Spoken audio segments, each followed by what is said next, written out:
Good evening, everybody, and welcome back. Today is Monday, September 18th. I'd like to call this meeting of the RTM to order. We have a quorum with 70 members reported present. Before I turn it over to the moderator, Seth Morton, I thought I'd give you guys an update as to where we stand with the ballot for November for the RTM. I have 5 points, so just bear with me here. Number one, per charter, we are now past the deadline for candidates' names to be printed on the ballot. The ballot is set, and I'm finalizing the proof with the printer. The ballot will be ready to be mailed out beginning on October 6th, which is the first day for absentee ballot applicants. Second point, however, there is still an opportunity for a candidate to be elected at the November election, and that is via the write-in process. It's a two-step process. The first step, the candidate must register with a form by just filling out their name. I have copies of the form here. There are copies in the town clerk's office. If you'd like to pick one up at the end of the meeting, if you have friends or constituents who are interested in still running, or maybe I'll try to get on the website. So the second step in the two-step process, however, is for the candidate to solicit their neighbors to literally write in the candidate's name on the ballot. These votes are then counted as part of the election. But as a reminder, per town code, no member shall be elected who does not receive at least 25 votes of the electors of the district. So that will be how we will see the ballot. Now back to the printed ballot, which I mentioned in point 2. This year, like last, the candidates' names will appear on the ballot in the order as determined during the lottery, which was held in conjunction with the registrars of voters following a 5-day public warning. This is the same process that is done for the multi-candidate offices, such as the Board of Selectmen or the Board of Finance.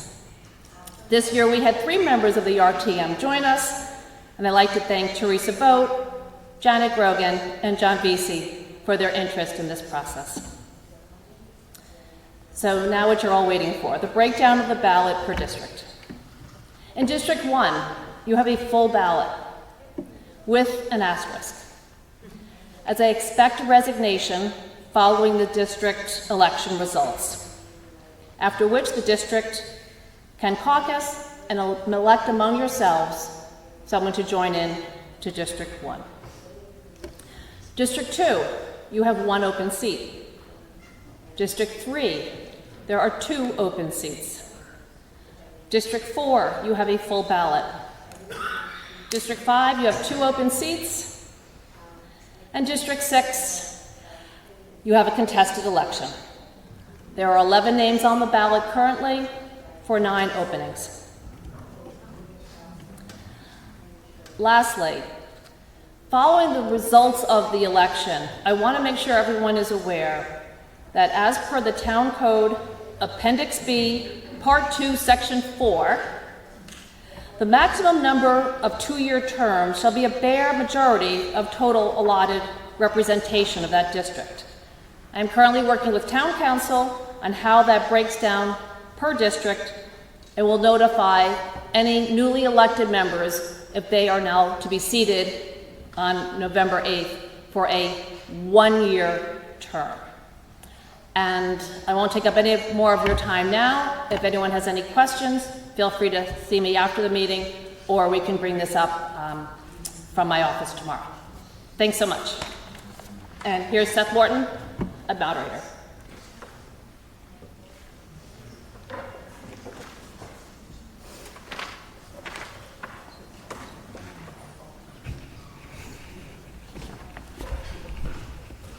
Thank you very much. Here we go.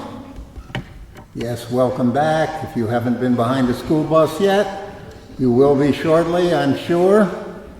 Everything's back in session and moving. First item is acceptance of the agenda. Without objection, I will accept the agenda as distributed. Are there any objections? I see none. Next, so the agenda is accepted. Approval of the minutes of June 5th. Can I have a motion to approve the minutes of June 5th? Thank you. A second, please. Mike, okay.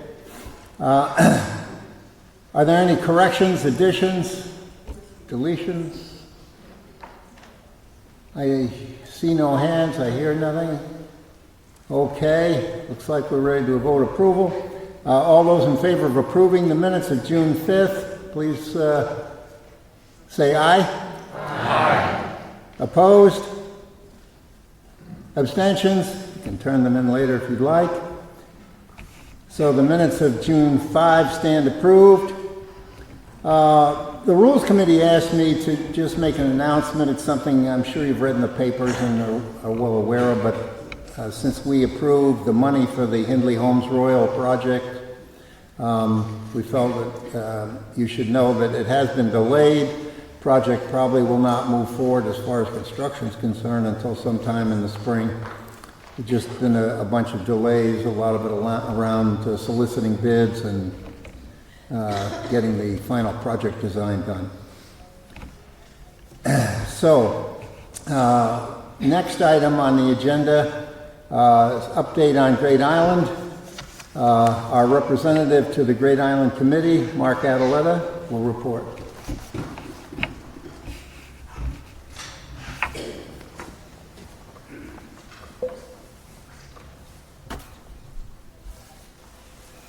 Good evening, Mark Adaletta, District 5, and your RTM representative to the Great Island Advisory Committee.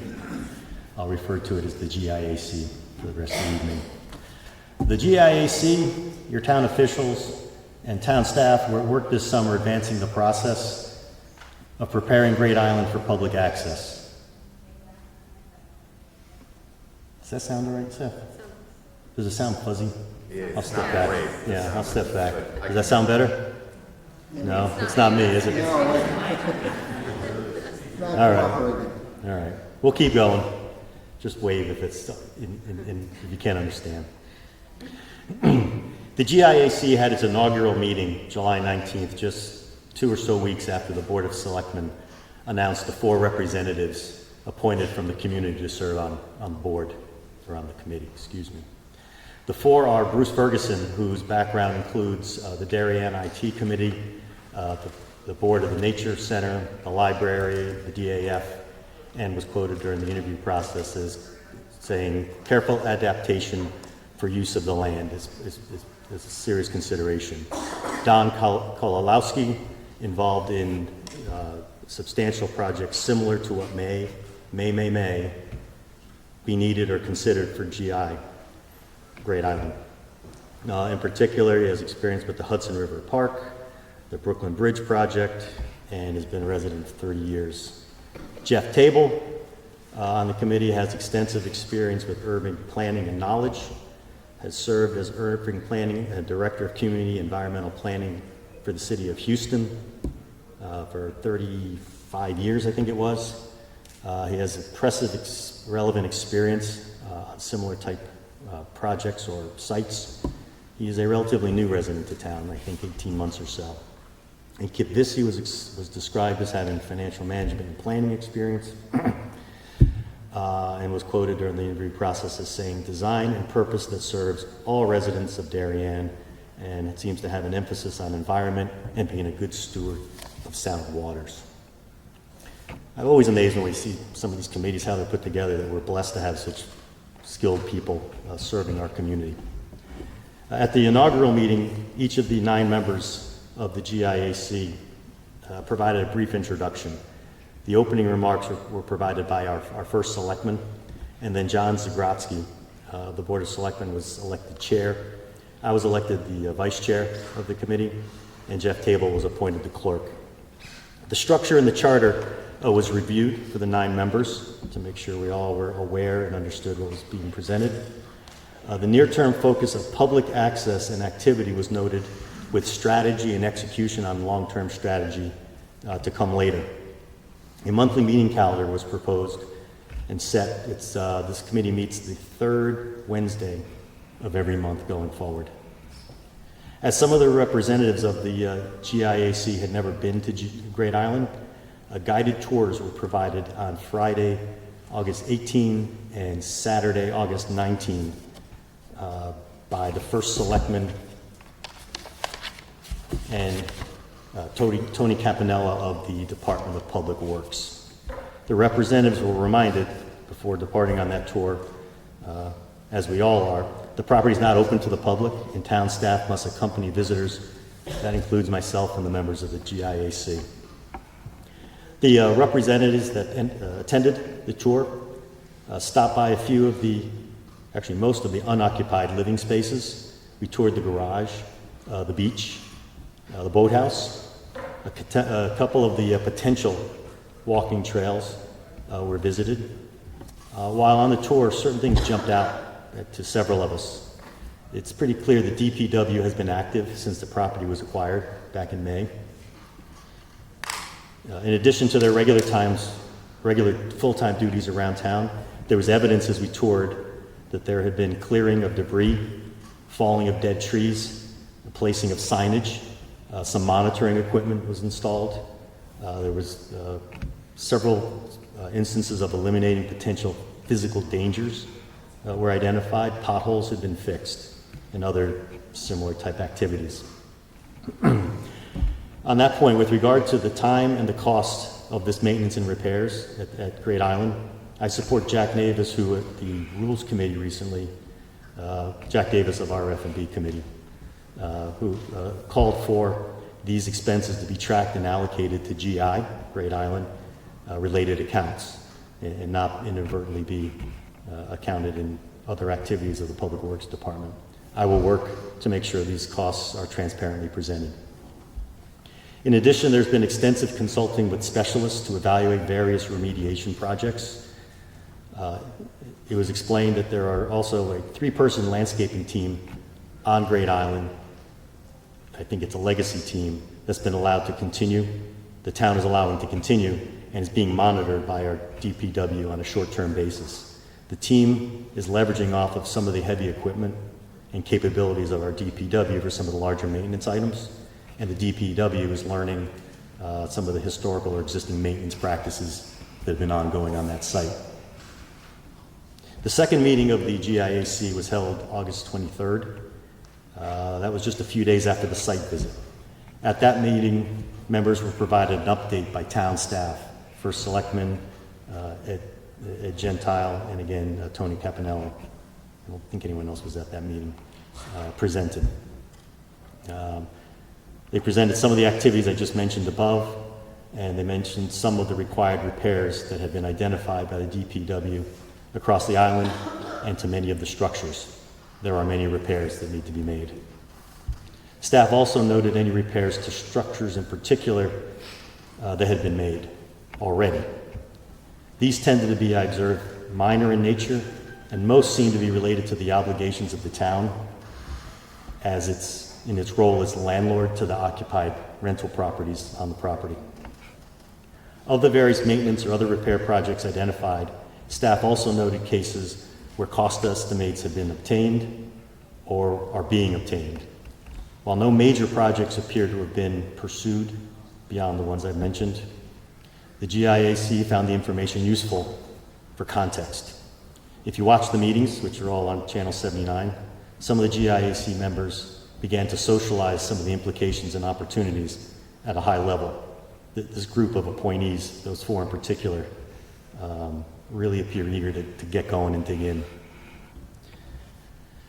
Some of the required remediation was touched on in this meeting. I've been in touch with and will coordinate with Mac Patrick, our Chair of Public Health and Safety, as this evolves for awareness. With regard to access,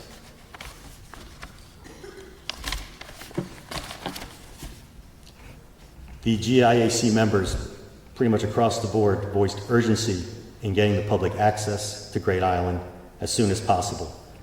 There's general support, ASAP, voiced for the tours that were organized by the town, which launch this Saturday, I believe. There was discussion on some of the hurdles being explored with regard to physical access, such as how and where roads should be widened, the gate, how to handle the gate, and a pedestrian sidewalk. With regard to legal access, there were questions, whether it was questions raised by members of this body, and thank you for your reach outs, by the public in general, or at the public hearing regarding the special permit for the stables. I've been tracking these and plan to present all of that in the upcoming GIAC meeting next week. I expect that to be the first working session of the GIAC. I've been tracking inquiries, questions, suggestions that this body has forwarded to me. I've received many reach outs from the public in town, at church, wherever. I've collected all of these and I plan to forward those, in addition to the topics I just touched on, to the GIAC for awareness and to be followed up on. With regard to the access, I've also have reached out to Amy Zavatakis of our Planning and Zoning Committee, and will keep her and her committee via her informed as additional details are requested and made available as it relates to access. Finally, at this GIAC meeting in August, the 4 community representatives were asked about their impressions of the island after visiting. I think for 2 of them, it was the first time they'd been there. Each had their own take. All seemed to express the peace, the beauty, and the opportunity presented exceeded their expectations. And that was a theme, at least in my observation, whether they had been there previously or not. It was clear to all of us that to spend a little time on this great property does have a profound impact on how you view the possibilities. I encourage everyone to take advantage of the tours being offered, to visit the site once it is open to the public, and to allow what you see, what you experience there, to inform how you envision the future use of this great island. Please continue to reach out to me with your questions, your thoughts, your suggestions. These GIAC meetings are open to the public, and they all are on Channel 79. I encourage you to watch or review them. And at the discretion of the Rules Committee, I hope to report back regularly to this body. Thank you, sir. Mark, you can take any questions? I don't think so. Am I, sir? This was just mostly, this was a setup to be a report, because there's still a lot of discussion going on, and there are limitations on what access to information. Forward your questions, though. But go ahead, Yeah, Charlie. if you have a question. Yeah. I'm getting questions from constituents about contamination. Yeah, okay. Oh, yeah, go to the mic. Joe Pacelli, District 4. I get questions from constituents about the contamination. It's arsenic, and they referred me to the internet where there was 2 articles mentioning that's one of the reasons why they don't want people on the property, because of the contamination. I'm also on the advisory board of health. And I asked for an update from the Board of Health about the problem with the contamination. And we were told that the Board of Health has not been involved with Great Island. I don't know why. The arsenic could be a public health hazard. And I don't know why we don't have a health department involved in it. As far as access goes, I've been asked, are we negotiating to buy access that we don't own? Evidently we have an easement over the circle, I guess it's a circle. And is that something that's going on? Sure. So you have 2 main questions there, Joe. On the first one with regard to various forms of contamination, that was raised with the GIAC in at least the second meeting. I can't recall if it was raised in the first one. And there's a series of questions that I've collected from the public and from members of this body that I'll be raising with the GIAC to forward to staff. With regard to your second question, which was the access.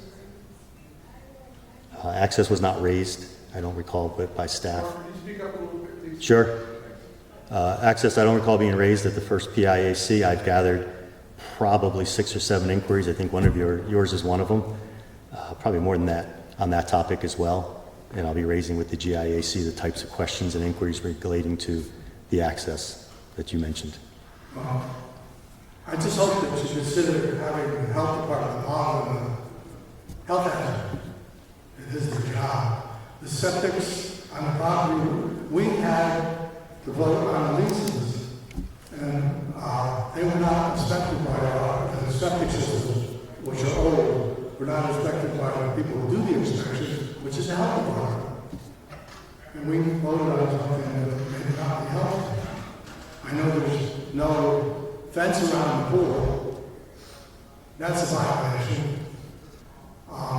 And people are kind of wondering if they're paying the taxes for the place, you know, what their tax money, that's all we have. But the renters are enjoying the place. Why are we different than the renters? They don't understand that. So there's a lot of things going on. And to get this project done, you're going to need a lot of support, public support. And I think that the support is going downhill right now. So I hope that the public have a lot more involvement and get some of these questions answered. Because we all want to see this thing take off. It's going to be a great thing for the town. So I hate to see it, take a dive because everybody's keeping everything close to the vest and afraid to tell anybody anything. Thank you. Thank you, Joe. Anything else? Okay, Jan?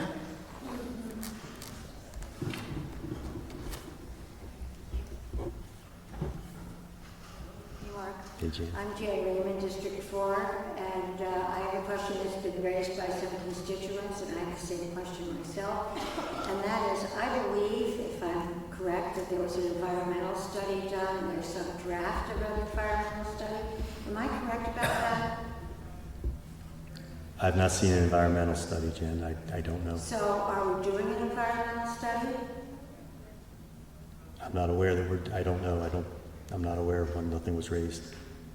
I don't know. Well, I would suggest, and I know some of my constituents would, that we look at the environmental impacts of things we're doing, that we look at the environmental standards that have been either kept or not kept by the previous owner, and understand that there are a lot of environmental concerns that are relatively new. I'm thinking particularly in the past few years of flooding, hurricane damage, erosion, all of those things that did not exist even a decade ago. And I think we need to be looking forward at that, and we need to be looking back at what environmental impacts have existed and have not been remedied. Thank you, Mark. Thank you. That general category has been raised multiple times and being addressed, being forwarded. Do you have a question, Jack? Frank? Nope. Jack? If you don't mind, I just want to make a statement. I'm Jack Davis, District 3. I have not seen an environmental study, but if you look at the expenditures associated with the island that is within the Board of Finance packet, there was an expense, I don't recall the amount, but it wasn't necessarily small, for an environmental study. So an environmental study has been done. To the extent of what it is, I can't answer, but there was an environmental study done before the final purchase. Thank you, Jack. Okay. Yeah, Frank?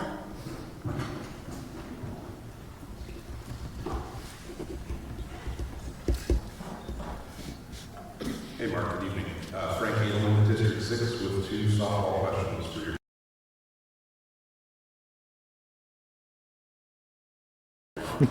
First, could you just remind us the days and in particular the times when these meetings are held for the GIAC? Sure, they are the third Wednesday of the month.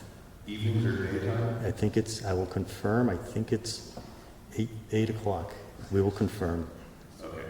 And then secondarily, I know that for certain meetings in town that we have public comment periods in those meetings, and other meetings do not. And regardless of what the jurisprudence is on this or the regulations are, I guess I want to encourage you to include an opportunity for public comment at these meetings, considering the level of interest that you're hearing in this meeting and the level of interest that I'm hearing. And I think a lot of people are getting their constituents. So if you can add public comment opportunity in your meetings, I think that'd be great. Thank you. Thank you, Frank. I don't know if there's a public comment period, but I take your note. I take your recommendation. Thank you. You can. Anything else, Mr. Moderator? That's it, I think. Thank- 6:30? I stand corrected, and actually, as I think back, it is 6:30. That is a fixed time, Krista, you think? We think it's 6:30, the third Wednesday of every... The first one was 6 o'clock. The second was 6:30. 6:30. I think it's 6:30 going forward. Yes, PM.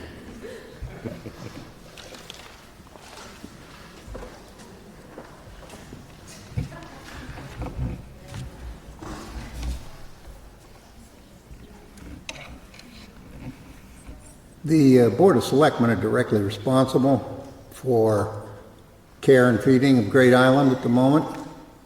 And the committee that Mark is on is advisory to them. Certainly, the committee is in a position to give the Board of Selectmen all of the comments that we've had here tonight. I am sure that they are not unaware of them anyway. But there are still discussions going on about Great Island with various owners involved, and they're on the way to being resolved, as I understand it, but we're not there yet. Next item is an update on the American Rescue Plan Act, affectionately known as ARPA, from Jack Davis, our representative on ARPA.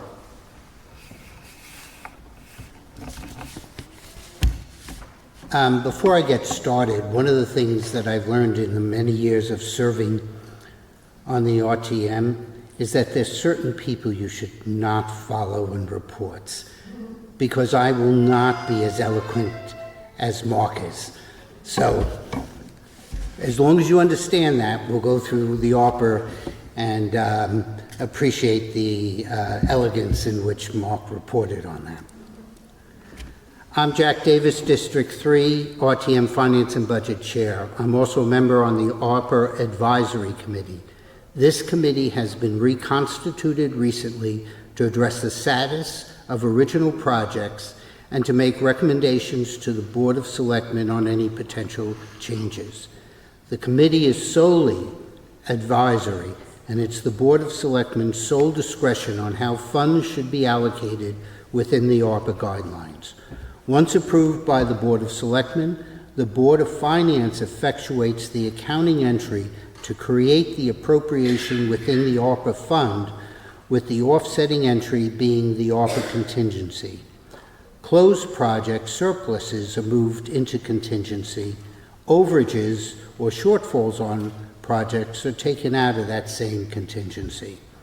As a quick refresher, all funds must be allocated no later than December 31st, 2024, and the monies actually spent, not encumbered, in the hand of the people that we said it was going to go to no later than December 31st, 2026. Any funds not spent are to be returned to the federal government. And since we don't get a lot of money, let's figure out how to spend it. The total amount received was $6,430,000 plus change. I'm not going to go into great detail on some of the progress made to date. I will give reference to those, but I will also say that within the Board of Finance packet on page 53 of tomorrow's meeting is a full detailed report on all of the projects, listing what's been spent to date, what's been added, what's been changed. The Board of Finance receives a monthly report, so anybody who just wants to track the status of any of your preferred projects, that's a great place to look. The packet comes out typically 2 to 3 days before their meeting. The following projects have been completed: the police drone, the Darien Fire Department rescue jacks, senior tablet loan library, replacement of picnic tables in town, and the vaccine clinics are closed. The projected cost of these projects was $111,500, with the final cost being $103,000 plus change. The balance of the budgeted versus actual spent is moved into the ARPA contingency account to be allocated to future projects. The following projects have been modified by reducing the allocated amounts, some due to timing of the completion. Remember, the project has to be done, so we're spending that money by a certain date, versus the estimated cost to complete was much greater than the original estimate, or progress on the project has been made. The first one, and it took me a while to find out what OKSH stood for, but for those who like little anagrams in that, it means Old King Highway South pipelining was reduced from $1 million to $605,000. The Grove Street Tilly Pond drainage upgrade was reduced from $1 million to $250,000 and will be responsible only for the design phase of that project. Saltbox and Coach Lamp drainage was reduced from $1.5 million to $250,000, again for drainage only. The excess funds are moved into contingency to be reallocated to other projects. Now, the committee met and decided that there was some low-hanging fruit that could qualify for ARPA. They included the EMS fly card, the Marshall vehicle, which the Board of Finance, the Board of Selectmen, and this body approved as part of our capital in the budget for 2024. We are removing them from the budget. The funds that were allocated there are moving into the reserve fund for capital non-recurring expenses contingency, but those are now being spent in the ARPA. Two other things were added: the Department of Public Works garage floor for $785,000, and in tomorrow, the Board of Selectmen has already approved Highland Farms additional landscaping for $30,000. It's on the agenda for tomorrow for the accounting entry to be effectuated by the Board of Finance. There are numerous other projects that are underway, some near completion, to name a few: the McGuane Playground. And I'm just going to say, as an aside, if you haven't been to the McGuane Playground, see it.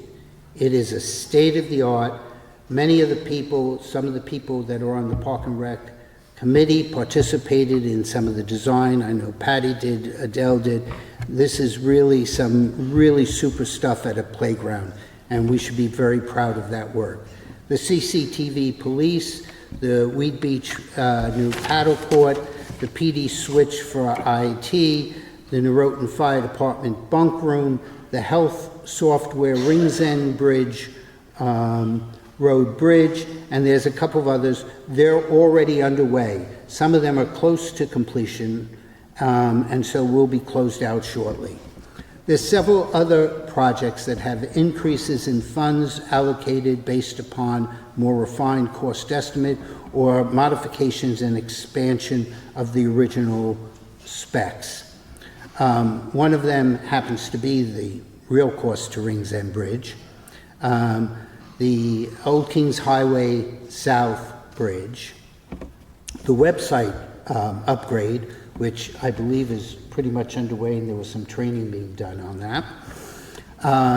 The Norotan Heights Fire Department mortar repair, if you remember that there was some mortar that had to be done, and upgrades to the auditorium and other meeting rooms. And we really can thank some of the members of this body, Lois Schneider, Mike Wheeler, and some it's Jim, right? I didn't know everybody who was there, so I just was doing it. but the three of them have been working with various groups within the town, and what the solutions they're coming up with should be beneficial for allowing some hybrid meetings and other things going forward. And they've put in a tremendous amount of time and have done a really great job on that. I want to assure you that both the advisory committee wants to get things done. But also both Kate, our town administrator, and Jen, our director of finance, are always monitoring the projects selected and where they stand on a monthly basis, as well as looking for new opportunities for using the remaining 1.2 million of unassigned fund balances. So it's not something that they just put on the stack. We're taking a real aggressive approach to try and get these things done, to identify new opportunities, and understand if something's moved to use ARPA funds, we are saving taxpayer money. Thank you very much for your time. Don't go too far.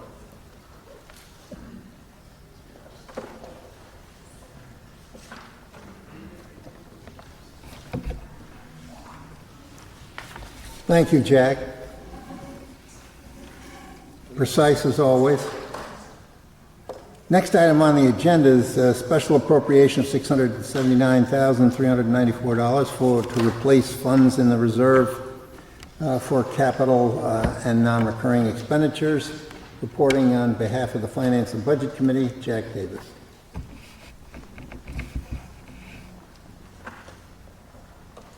I'm glad I didn't go too far because I had a report on this and that there were no questions. I'm Jack Davis, District 3, Chair of the RTM Finance and Budget Committee. I move Resolution 23-24 to appropriate the sum of $679,394 in order to replace funds in the Reserve Fund for Capital Non-Recurring Expenditures. Do I have a second? Second. That's Jim Cameron. If there's no objection, I waive the reading of the resolution.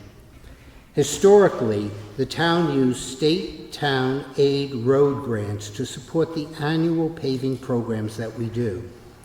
It was recorded as a revenue within the Reserve Fund for Capital Non-Recurring Expenditures. Due to the state recently implementing contractor requirements on projects over $50,000, those requirements reduce the potential number of bidders and or potentially increase the cost of our paving. As a result, the town has decided to use the town aid road grants to support allowable road maintenance expenditures in the general fund that would not be subject to the new additional contractor requirements. For the fiscal years 2022 and 2023, budgets were already approved prior to this decision, thus creating an unbudgeted revenue in the general fund, while the Reserve Fund for Capital Non-Recurring Expenditures had a revenue shortfall. This special appropriation resolves the imbalance between the two funds. Just so that everybody knows, the way we budget our anticipated road grant is we see what we were paid in the prior year, and that's what we budget for the next year. So there's always some slight differences there. The amount that was received in the general fund was $679,393.67, which is rounded to $679,394, which is the amount of this special appropriation. What's 33 cents amongst friends? The RTM Finance and Budget Committee met on September 6th and voted unanimously to approve this special appropriation and recommend the same to the full RTM. Thank you.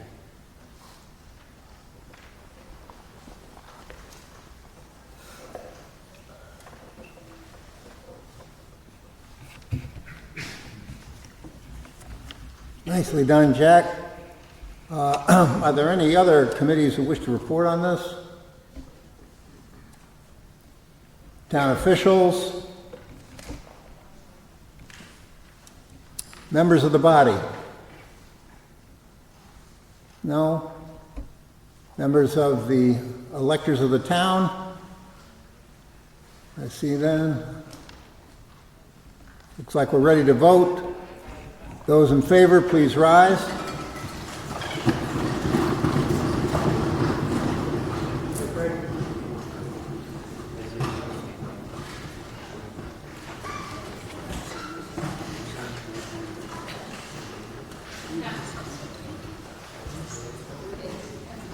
Opposed?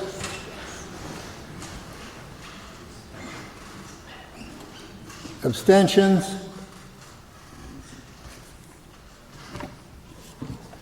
Thank you.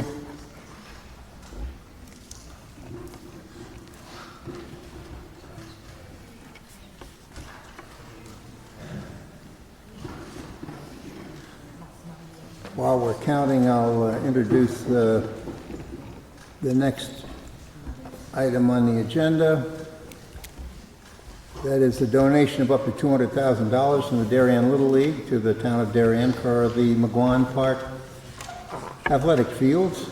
And speaking on behalf of the Park and Recreation Committee, Adele Coniff. Chair. Careful here.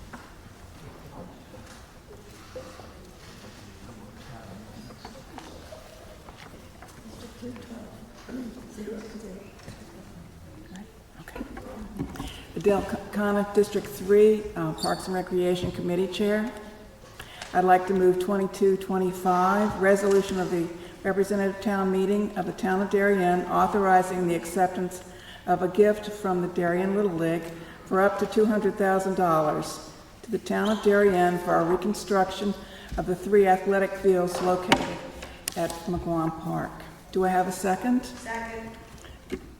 Patty. With no objection, I'd like to waive the reading of the resolution. In April, the RTM approved the acceptance of a gift of $15,000 from the Darien Little League for a professional evaluation of 2 baseball fields and a softball field, which is also Darien's Challenger baseball field at McGuan Park. Tom Irwin Advisors, Inc. was hired to investigate the conditions of the fields and provide a report outlining solutions to the findings. Scott Rose, technical advisor, conducted multiple tests and evaluations, including laboratory soil tests, a test pit, infiltration rate testing, surface hardness testing, GMAX, surface compaction, checking the irrigation system, and determining the field gradients. The evaluation found the following themes. The infield areas are challenged by difficulties managing water, which results in sloppy conditions when it's wet, and dusty, loose conditions when there is too little water. The ground staff has struggled against less than perfect materials to maintain optimal conditions. They have maintained the infield lips, an often difficult and time-consuming challenge. Infield materials, while generally meeting ASTM F2107, does not meet the Hummel ball field guidelines. The percentage of clay is too low, and the sand fractions are biased towards the fine diameters. The infields without some level of renovation will remain challenged. The recommended solution is infield skin reconstruction and irrigation improvements. Carry out a full reconstruction of the infield skin. Replace the infield skin material with a custom blended material with the proper particle size fractions and material properties, and to laser grade the infield skin material to reestablish positive surface drainage and grades. During this work, the base path between first and third base should be widened to allow for use of machines to assist in the field maintenance and more closely align the field geometry with the sport-specific standards. During the excavation, there's the opportunity to examine and test the sub-base material for drainage properties, and consider options such as sand channeling or a drain installation if necessary. Irrigation heads would need to be relocated to provide a 12-inch buffer between the irrigation heads and the infill skin material. More irrigation heads are needed, particularly small irrigation heads, specifically for infill skin hydration. The estimated cost of reconstruction of the fields is $130,000 to $150,000. The Darien Little League presented the evaluation results and recommendations to the Parks and Recreation Commission at their meeting on July 19th and committed to a donation of up to $200,000 for reconstruction of the fields, which is expected to cover any additional unforeseen costs exceeding the estimate for the reconstruction. The Parks and Recreation Commission voted to accept the gift of up to $200,000 from the Darien Little League. The Board of Selectmen voted on August 21st to accept the gift. The RTM Parks and Recreation Committee met on September 13th with 9 of 15 members present, constituting a quorum, and voted unanimously in favor of the gift acceptance of up to $200,000 from the Darien Little League and encouraged the RTM to do the same. With the RTM support, the reconstruction project will be bid by the Parks and Recreation Department, and the Darien Little League will pay the construction company directly for the work done. The hope is that the fields will be ready to play by spring. Thank you to the Darien Little League for your most generous gift to reconstruct the fields at McGuan Park. Maintenance of the infields will be less time-consuming for the park crew, and Darien's children will enjoy the fields for years to come. Thank you.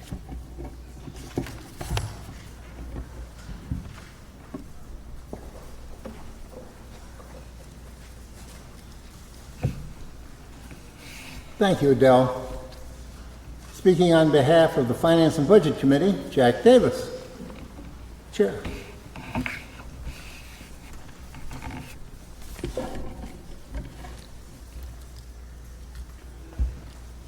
I'm Jack Davis, District 3, RTM Finance and Budget Committee Chair.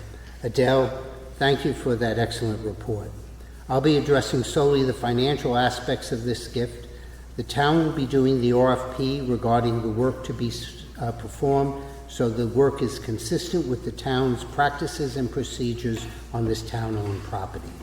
The Darien Little League will be making payments directly to the chosen companies that win the bids, as such, not using town funds. Due to this, the Darien Board of Finance does not need to establish an appropriation related to this gift.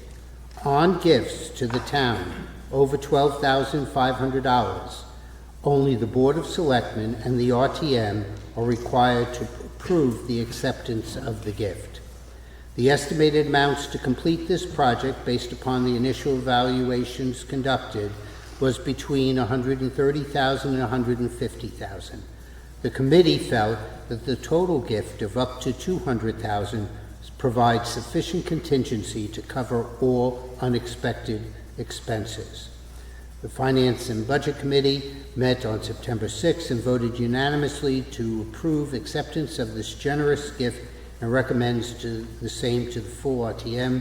The committee would also like to thank the Darien Little League and this gift to facilitate this project. Thank you.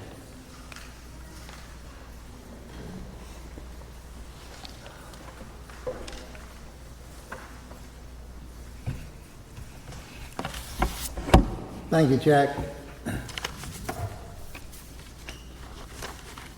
Are there any other committees that would report on this item? Any comments from town officials? Any comments from the RTM body? Any comments from electors of the town? I see none. Looks like we're ready to vote. All those in favor, please rise.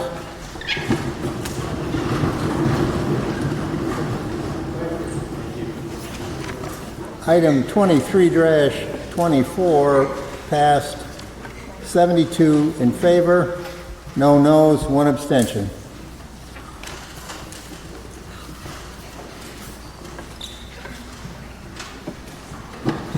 No votes, please.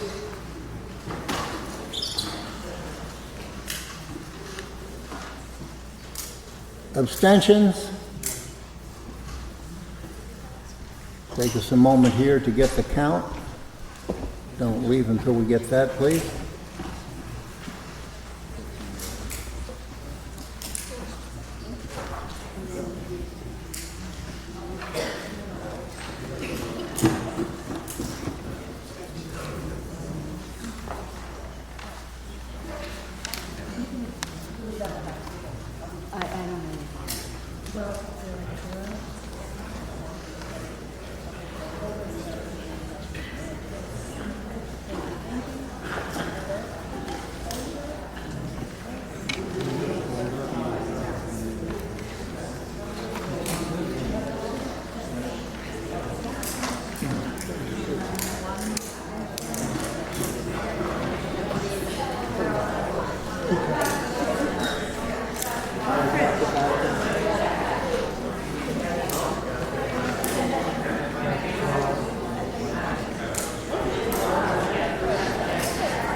Great. Item 23-25 on McGuan Field, passed 71 in favor, no noes, 2 abstentions.